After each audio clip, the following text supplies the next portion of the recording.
నిజంగా ఈరోజు ఈ విషయం మీద ప్రెస్ కాన్ఫరెన్స్ జరగడం కానీ అక్కడ సుప్రీంకోర్టులో ఇలాంటి ఒక వర్డిక్ట్ వచ్చే ముందే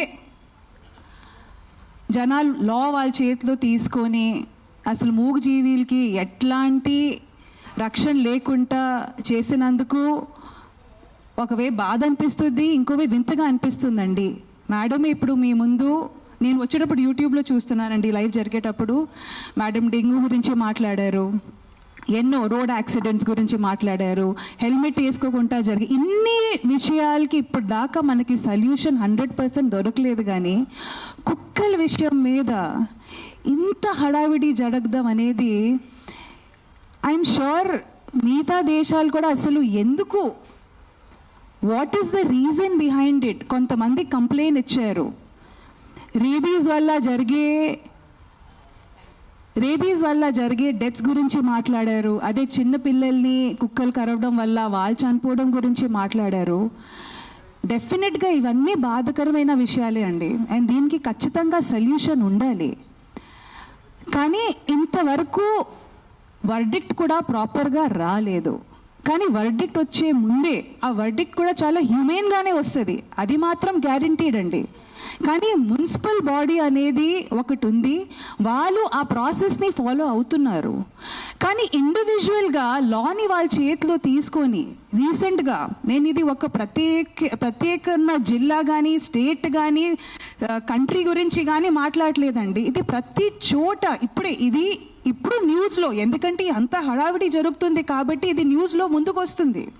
and of course I also request the media people, మీరు కూడా కాస్త మీ నరేటివ్ మార్చాలండి. 400-500 dogs die with lethal injection అనేది కాకుండా ఇన్హ్యూమెన్లీ ఆ జెనోసైడ్ టుక్ ప్లేస్ అని కాస్త మీరు కూడా మీ హెడ్లైన్స్ మార్చితే మీ తరఫు నుంచి ఆ న్యూస్ చదివేటప్పుడు ఆ ట్రిగర్ ఉండేది కదా, క్యాజువల్గా కాకుండా కాస్త ఎంపతి వస్తుంది. ఇప్పుడు మ్యామ్ చెప్పినట్టు she runs an NGO, I run an NGO. ఇక్కడ చాలా మంది మొత్తం ప్రెస్ మీట్ ఆర్గనైజ్ చేసిన వాళ్ళు కూడా వాలంటీర్స్ అండ్ ఎన్జిఓస్ అండి. And this is a selfless, పెనీలెస్, మనీలెస్ work అండి. ఇక్కడ ఎవరికి గవర్నమెంట్ ఎయిడ్ రావట్లేదండి. ఇది పర్సనల్గా వాళ్ళకి ఎంత దక్కుతుందో అంతవరకు వాళ్ళ పాకెట్ నుంచి పెట్టుకున్న డబ్బులతో చేసిన వర్క్ అండి.